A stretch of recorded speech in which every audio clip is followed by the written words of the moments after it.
Hello friends, I'm Rosa. Welcome to the channel. So today I am back at my usual work spot. It feels very weird, but I'm gonna be running around in my office today because I am doing a show me a book that, which basically means that you guys have asked for very specific recommendations and I'm gonna do my best to give you books that fit with those recommendations. So I'm gonna have my phone on me, I'm gonna be reading out loud. We're gonna have some fun with this. I'll probably fail a little bit. Also, I'll be fully honest, I asked just about everywhere that I could because I was sure that nobody was gonna ask for recommendations, and then I got way too many questions all of a sudden. So I might have panicked a little bit, I'm not gonna lie. But better safe than sorry, right? Okay, so I think we should just get started, right? I don't know how many I'm gonna do, but we'll see. I'm gonna start out with one from my Patreon, and it is Nicole asking, a book that just messed you up at the end and you had to stare at a wall a couple of minutes to process it. And I know which one I'm gonna say because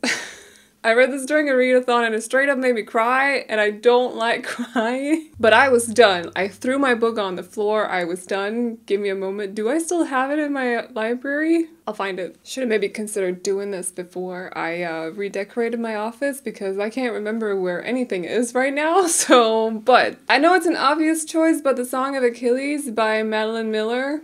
This is like romantic tragedy, but it's cute. It's so cute, and then it punches you in the gut and breaks your heart. It tears it apart, and I just... This will literally take your heart and put it through a shredder. Is that what it's called, a shredder? You know, one of those paper things? That's what this will do. This is a retelling of the... Would you call it a legend of Achilles? It's a retelling of his story. So you follow Achilles and a guy called Patroclus, who is a boy who's kind of been exiled from where he's from. He ends up at this island where Achilles is, and the two of them just become really good friends. And then, you know, they become a little bit more than friends, but Achilles also has like a destiny, a fate that he's supposed to fulfill. A destiny that he's supposed to fulfill. You know the whole thing with Achilles. And, this is heartbreaking, and I just, I don't want to think about it too much because I'll just start tearing up, but that's it. Like, it still got me. It still has me to this day, and I don't remember when I read it. It still has me, so got that one over with pretty quickly. I don't want to start out this video crying because I'm just remembering everything. It's fine. Kim asks, show me a book that made you swoon, also known as fall instantly for the romantic lead. Ooh, I know. Oh, I'm gonna be such a cliche during this video. I hate it. Listen, if you've read this book and you loved it, because you might also not have loved it, but if you loved it, you'll fully understand why. I would like to introduce you all to Aaron Blackford, also known as basically Mr. Perfect. He can be a bit broody, but he's helpful. He's nice. He's charming. He will stand up for you. He will do anything for you. Maybe not us, but at least her. Yeah, lucky you. Okay. But this is The Spanish Love Deception by Elena Armas. In this book, we follow Catalina, who is living in, I think it's New York. She works at like a tech company alongside Aaron Blackford. The two of them don't get along at all. And then Catalina, because she kind of fled from Spain to New York after something went down in Spain, she one day gets a message from her sister because her sister is getting married, and of course she wants Catalina to be at the wedding. Catalina does not want to go to the wedding without a date. However, unfortunately, all the good guys are taken or busy or just don't want to go. So Aaron Blackford, of course, overhears her conversation saying all this stuff to one of her friends and is like, I'm going with you. And Catalina's like, nah, I don't think so. And Aaron is like, yes, I am. I'm going with you. Like, it was not a question, okay? I'm going. And fake dating, you know, forced proximity. Oops, there's only one bed. Yes. It's super cliche, it's super tropey, and I loved every second of it. Like, the tension in this book, I don't want to reread it, but also I need to read The American Roommate Experiment before I consider rereading this because that's just kind of casually sitting on my shelves. So this, though, would recommend. Just the writing might not be for everyone, as far as I've heard. Then we have Kia Plukar, who asks, a book where you hated the main character so much you found it challenging for you to finish the book. I'm not sure that this would be a recommendation, but I have a perfect example, and that is Leg's Edge by Lyndall Clipstone. I read this last year. See, I'm having issues because I really want to be nice about it because this is also a debut.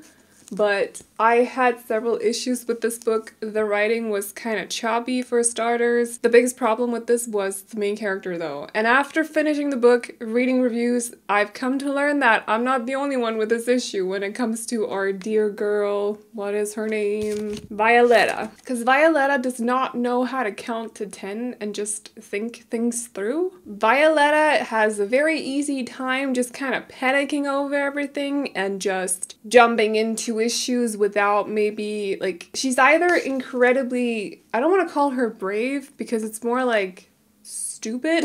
Sorry, that was harsh. But it's either like she doesn't dare do anything or she just does it without thinking it through. You know, that sort of situation? So, but anyway, in this book, we follow a girl and her brother who are, I think they are orphans, I'm pretty sure. They're taken in by this guy, this mysterious guy who lives at a mansion that is supposed to be haunted. And while they're there, they learn that the boy might have some powers and just things go down and is the mansion haunted, and also is this mysterious guy as mean as everyone says that he is, like, you know, that sort of situation. And I love or maybe love is a big word, but I did like the story. The main character, I had to like close my book a couple of times and just take a breather because she was annoying me so much. So Lake's Edge by Linda Clipstone, not sure that I would fully recommend this, but you wanted to know, you asked, so you got it. I like that there are two very similar ones. One is a book that you don't like to admit that you loved, and also a book you would hate being seen in public reading but privately adore. I don't really have any issues reading, like, because I don't read smut per se, and those are the ones like the you know, the covers, those covers, you know, the covers. I don't really read that in public, but also because people might get the wrong idea. You know? But as for everything else, I don't care. If they want to judge me, judge me. People will judge you regardless of what you're doing. But let me think about it for a second and I'll see if I can come up with something. Okay, I do have one, but it's only because it's reminding me of something that actually happened, so which I feel like is still traumatizing me to this day. It doesn't fit with a book that you don't like to admit that you loved, because I'll be very honest with you, when I love books, like, I am not going to sugarcoat anything, or no, that's the other way around. If I love a book, I'll tell you, you know?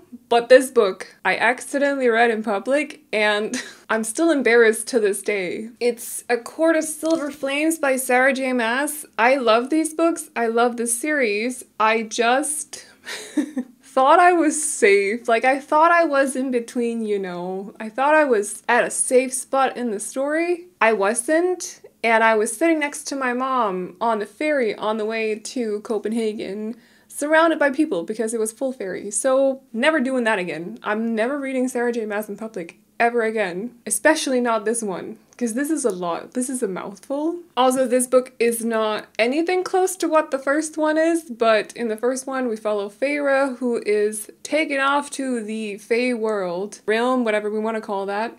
The Fae Kingdoms. No, I think they're called realms actually. After she took the life of a Fae, so to kind of like make up for that, she's taken away to the Fae realms. And while she's there, she is learning that the Fae might not be as evil as she thought they were, but also some of them definitely might be. And there is also a curse. So the first one is a Beauty and the Beast retelling. The rest are not. The rest are very different from the first one, like very vastly different from the first one. This doesn't even follow Feyre, it follows her sister. So it's a bit, like this far into the series, it's a bit hard to explain without spoiling anything, so I'm not going to, but would recommend the series though, because I love it. Like, call me basic, but I love Sarah J. Maas. Yeah. Next up, we have a slow burn romance that's so agonizingly slow, you keep reading just because you want them to get together so badly. Preferably a queer romance, but doesn't have to be. So I don't think I've read any slow burn queer romances. I've read queer romances, but I don't think any of them have been slow burn. If you want to read slow burn though, I highly recommend basically anything by Mariana Zapata. I don't own any physical copies of her books. They cost a lot over here, so I have most of them on Kindle. But if I could recommend one specifically, I would say The Wall of Winnipeg and Me, because I thought it was so funny. It had like a nice balance between seriousness and funniness comedy without actually being a rom-com, but it did have rom-com vibes, and it is very slow burn. We have a broody guy, we have kind of a happy girl, bit of a grumpy sunshine situation, forced proximity, fake dating. It's a lot and it's so much fun. In the book, we follow a girl who she's been working as an assistant for this American football player. Isn't he an American football player? I think he is. It's not as he's called The Wall, right? I think that's what he does. Me quite clearly not knowing anything about American football, but anyway. And he's not really been the best boss to her, so she decides to quit. She's done with it. She's done with his attitude. She doesn't want to hear about it anymore. She just wants a better work situation for herself, which I fully respect that. However, then one day as she comes home, she finds the dude sitting outside her door and he's like, "Come back. I need you. Come back." As it turns out, she's basically the only assistant that he's ever liked working for him. And also, he might be having issues because he's actually from Canada and his visa is running out. So she's supposed to help him. Now, our girl has had some money issues and he is very generously offering to compensate her as well, like very well, if she comes back and works for him again. So she's like, I can't really say no. And that's basically the situation in that book. And it's good. It's really good. I love Mariana Zapata. I want to read more of hers. It's been a while, but The Wall of Winnipeg and Me, definitely a slow burn. Not queer though, but I don't think I've read a queer slow burn romance yet. If you know any, let me know. I love a good slow burn, so yeah. Help out in the comments if you can. While we're talking about books that I don't own physical copies of, Victoria is also asking, a book that made you happy, and every time you think about that book, it brings you to a happy place. I've talked about this so many times, but also it's a very well-loved series, but Heartstopper, just, whenever I think about it, I just get very happy. Obviously, it's so nice, it's so cute, I love it. I need them as physical copies and I just haven't gotten to it yet, but definitely worth a purchase, definitely worth a read, definitely worth supporting as well. They're by Alice Oseman, and in the book's graphic novels, we follow Nick and Charlie. So Charlie has been outed as gay at his school and is kind of dealing with the whole, that's a situation that's just not okay, you know? He's dealing with that, but he's openly gay. Was through that phase also very unpopular and got picked on and stuff, but it seems like the school has kind of gotten over it a bit. But of course he's still dealing with that. Very insecure guy. And then one day he meets Nick in class, and Nick is like a popular jock. The two of them become very good friends, and then things start to change a bit in their relationship, and people are asking way too many questions about it, people are being judgmental about it, people are just being dicks about it. But Nick is like, what's the issue here? You know? Yeah.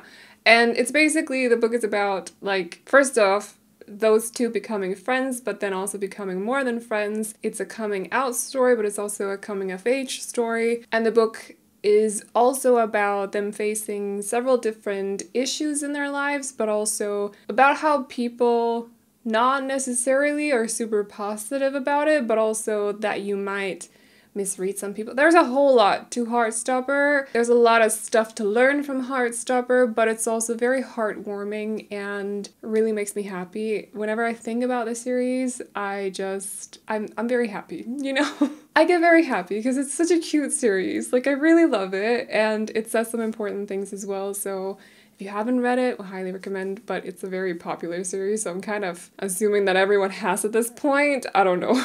Moving on to Instagram, Amber asks, show me a book that made you feel a part of their friend group and now you miss them. Would I call them friends? Would I call them friends? I'm gonna show you, and I've talked about it before very recently, but I love this book and I will talk about it again. Because here is Six of Crows by Leigh Bardugo. The foiling, I need to really turn it the right way, don't I? Yeah.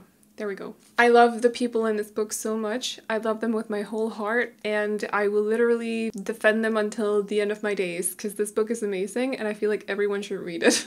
In it, we follow 6 people, the Crows. They're led by Kaz Brekke, who is basically like a criminal mastermind. We also have Ines, who is a bit of a master assassin. We have Nina, who is a witch, also called a Grisha. I think that's the term they use for them. We have Matthias, who is from Fierda, and we have Jasper, who's a sharpshooter, and lastly Wylan, who is figuring out what he's good at.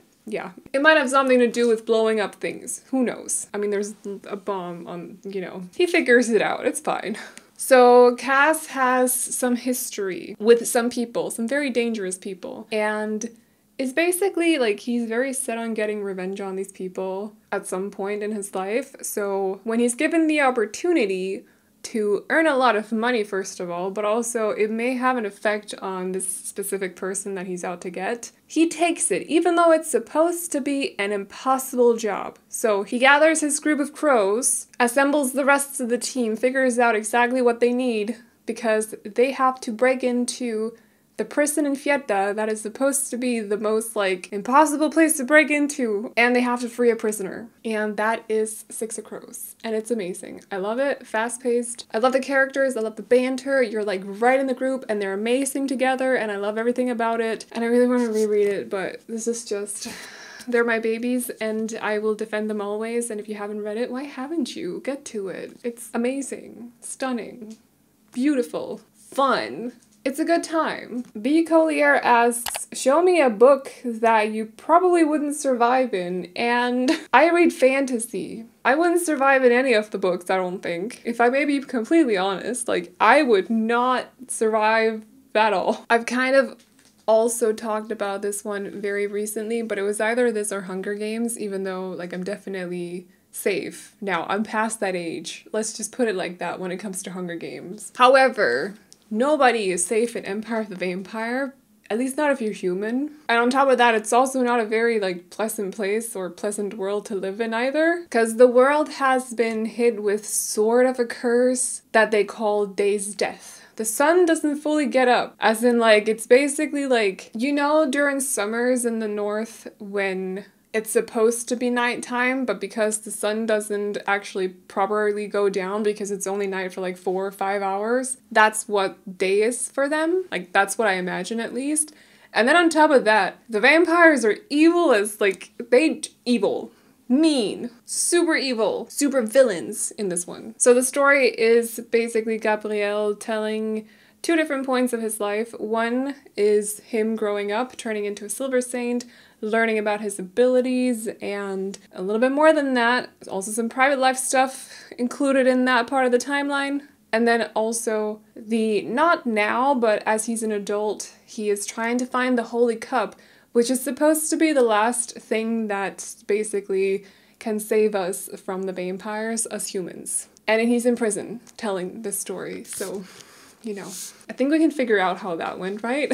And I would not survive in this world. I think I'm at an advantage because as a redhead, I basically produce more vitamin D than other people, but I don't think I would survive being killed off by vampires, which I think would happen because I'm unlucky. So Empire the Vampire. I want to call myself out a lot with this one, but Lettiz Read Addict asks, a book that you're not proud of having on your shelves. And I have one that I've not read. I have no intention of reading it.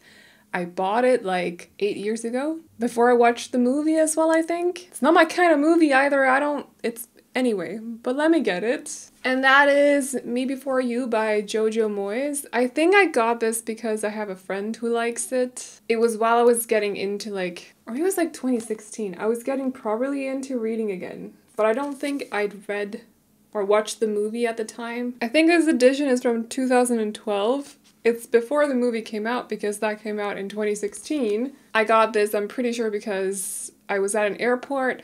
My friend had recommended it. It was most likely #1 on the best-selling spot, but I have had no intention of reading this ever since I got it. And after a couple of years, or at least after being more aware of social media, and as it turns out, people have a lot of problems with this book, which I can understand. So now I just have it. I don't know. It's yellow. I just have it. So, but I have no intention of reading it whatsoever. I'm not proud that it's on my shelf either, you know, it's just kind of casually standing there taking up a spot. So, but that's not a recommendation, because no, it's not. So I actually have 3 asks that basically fit the same book. One has a dragon on it, one has strong female friendships, and the last one includes a sword lesbian. I'm not actually sure that she's a lesbian. I don't think it's specifically implied in the book, but I don't think it's said that she's bi either. Like, I don't think her sexuality has been like labeled or anything, but I'm gonna get the book. Because if this doesn't fit, Ied is definitely a master with a sword or daggers, I would say. Ied, is that her name? I think that's her name. Oh geez, I've tapped this a lot. Wow.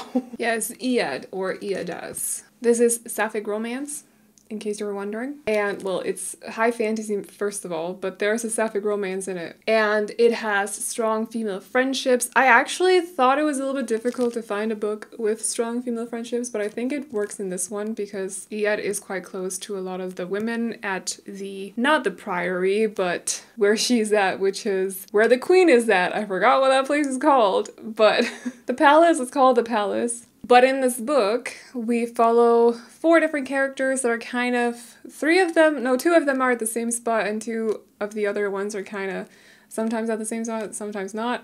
But it's basically more like we follow the characters, but while following the characters, they're telling a lot about like how the world is at the moment, what's been happening throughout history in this world, and it's not so much about the characters themselves as it's, sure, they have their own storylines, but it's definitely more about the world and the situation that is going on, because there is this big evil that is waking up and is basically threatening to kill everyone. There's talk about fate, I think, in this one, or destinies, and is it prophecies? One of the 3.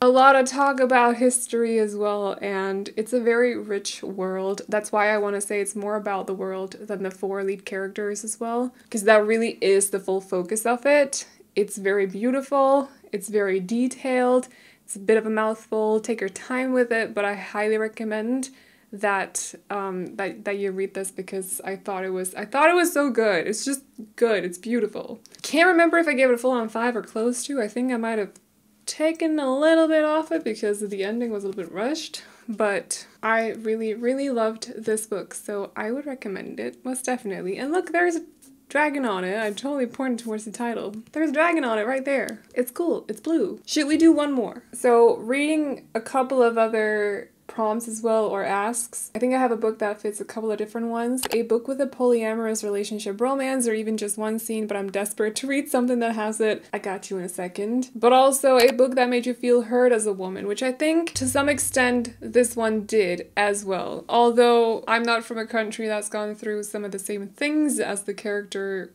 is, or at least she's from a country inspired by another country, but certain things being said in the book and just women's roles in the book and her just not caring about that at all, I can kind of like, yes. So I got Iron Widow by Jiranjie Zhao for you. I cannot nail the pronunciation of her name. She's awesome though, just want to say that. But this is YA fantasy, but little like not super YA, because some of it is pretty brutal at times. There are also certain situations in the book that I would definitely say are not YA friendly, but I think this is considered YA. It is about a badass female who is brought into this program where they basically sacrifice women. Like, they just disregard everything about women and what they can do, and essentially sacrifices them for these male pilots. It's hard to explain what this system is about, but to shorten it and without giving too much detail, they have to control these mechanical animals to basically protect themselves against what I would call,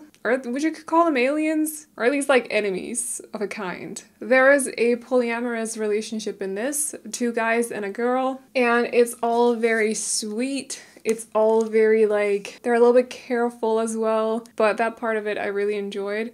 Generally, I just really loved this book. I loved the female characters very much like, nope, I'm gonna do this kind of attitude. Like, she was not taking anything from these, or she was taking a lot, but she did it on purpose, you know?